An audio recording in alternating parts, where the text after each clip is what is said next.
Hello guys! Hello water sign, hello Pisces, Scorpio, and Cancer. Welcome dito sa aking channel, Kapalaran 888. Welcome guys. Alamin natin ang daily tarot reading mo. So this is for 2 days. From April 18 hanggang 19. So, or maybe for 3 days, tingnan natin. Depende sa kung ano yung lumabas na mensahe para sa'yo.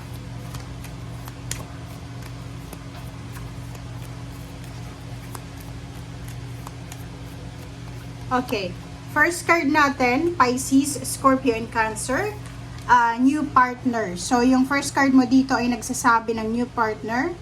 A chance meeting is no mistake. Okay? It is divinely orchestrated as a catalyst to set the wheels in motion for fruition of your prayers. Pay careful attention to new people we send into your life. You will recognize them by your sense of familiarity, comfort, and safety. So, etong barang ito, water sign, sinasabi na isang unexpected or expected na pagkikita, meeting, or posibleng pagtatagpo ang mangyayari. So, kung ano man ito na darating sa'yo, water sign, Pisces, Scorpio, and Cancer, ito ay divinely orchestrated. So, sinasabi ng bara sa'yo na be careful sa kung ano man ito or kung sino man ito na taong papasok sa buhay mo. Kasi ang taong ito ay ipinadala sa iyo ng universe. And malalaman mo kung sino yung taong ito by, for example, yung familiarity or comfort and safety. Ang ibig sabihin yan, kung ano yung pakiramdam mo sa taong ito. Okay. Thank you. Okay, next card natin, next tarot. Water sign, Pisces, Scorpio, and Cancer.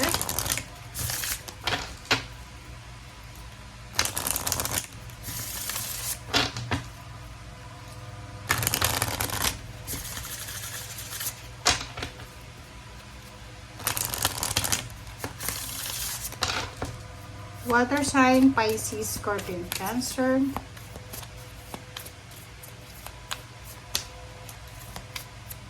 Okay.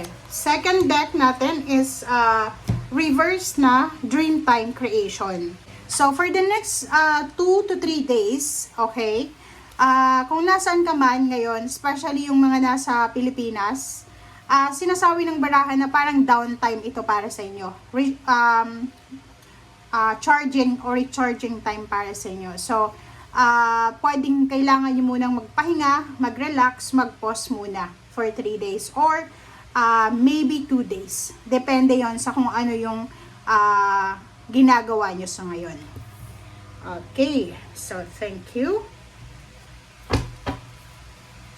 Tingnan natin dito sa third deck mo.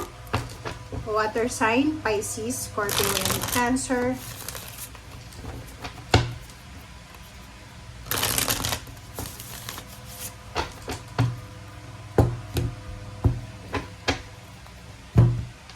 Okay, first card and second card.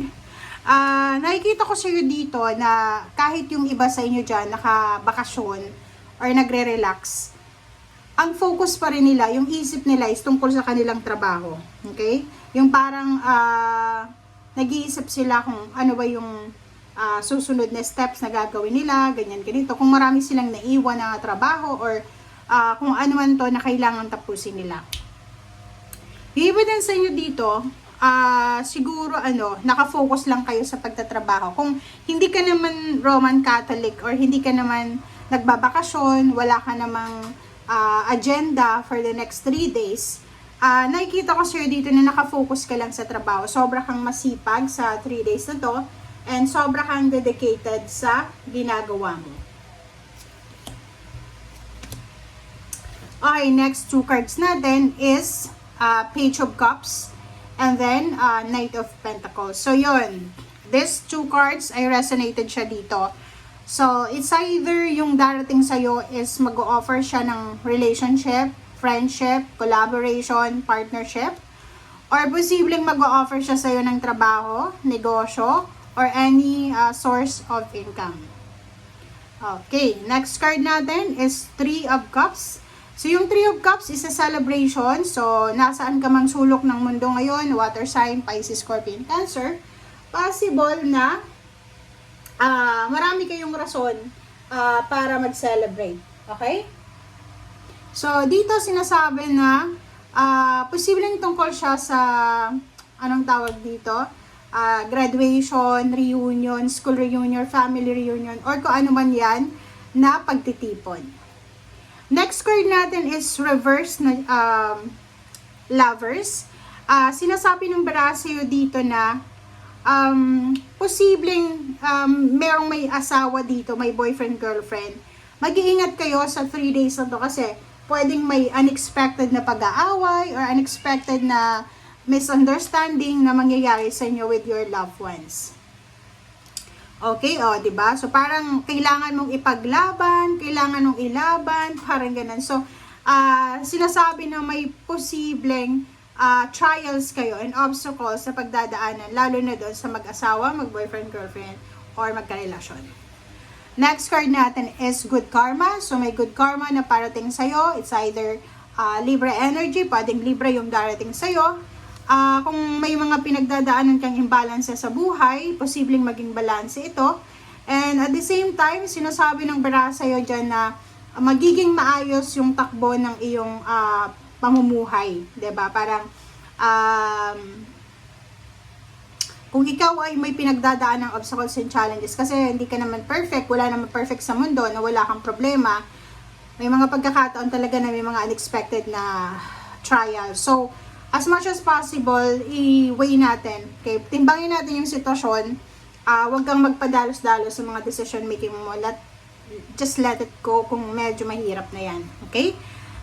Travel. Pwedeng may magta-travel.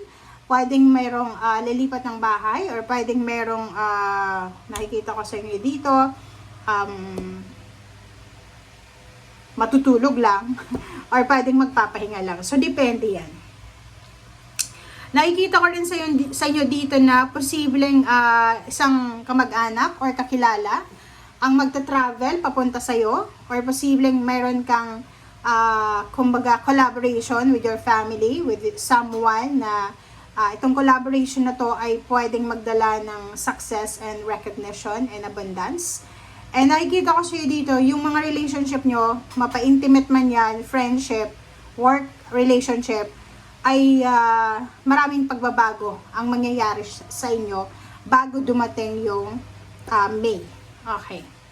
So, dito din sinasabi ng barahan na nakikita ko hindi lang to 3 days, maybe 5 days. Within 5 days, nakikita ko sa iyo dito na makakahawa ka ng pera. So, pwedeng sweldo mo na, may payments, may payouts, merong bonuses, merong bayad sa utang, ganyan ganito. And nakikita ko na you're at peace, 'di ba? So nakikita natin yung water sign nito na peaceful siya kasi financially meron siyang hawak na pera, emotionally settled naman siya, so wala siyang pinoproblema. Okay, Emperor. Wow. So nakikita ko sir dito water sign, Pisces, Scorpion, Cancer. It's option and choices. Pwedeng yun nga sinasabi na maraming offers yung parating sa'yo. But for the next 3 days or 5 days, siguro hindi ka masyadong sigurado or hindi ka masyadong interesado sa mga ino-offer sa'yo kasi pwedeng nasa vacation mood ka or posibleng nai-enjoy mo yung pagkakaroon ng free time. Okay, next is 9 of Pentacles.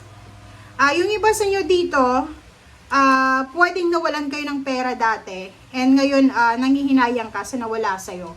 It's either investment or kung ano man tong nawala sa'yo. Yung iba din sa inyo dito, may isang tao na posibleng nanghihinayang siya sa mga ginawa niyang trato sa'yo. Pwedeng yung taong ito ay palagi mo siyang tinutulungan but gumawa siya ng hindi maganda laban sa'yo. So, naglagay ka ng boundaries para sa taong ito para hindi makapasok yung energy niya sa energy mo. And ngayon nanghihinayang yung taong to kung bakit kanya pinakawalan, kung bakit kanya ginawa ng masama. Okay. So, next card, sinasabi ng barahan na for the future na to yung Page of Wands, future na siya. Sinasabi sa'yo dito na in the near future, okay, sa future na darating sa'yo, emotionally, especially family, sobrang magiging solid yung foundation mo. If may anak ka, or single ka, sinasabi na magiging sobrang masaya ka sa magiging emotional future mo. Siguro sa ngayon, diba, sinasabi ng barahan na temperance ang kailangan mo. Kailangan maghintay, huwag tayong maging aggressive sa mga nangyayari sa paligid natin. Lalo na yung iba na kailangan magpahinga or marami kayong ginagawa sa araw-araw. And this Holy Week or this holiday season, ito yung time na pwede ka makapagpahinga. So, i-grab mo na yung opportunity na to para makapagpahinga ka. Okay?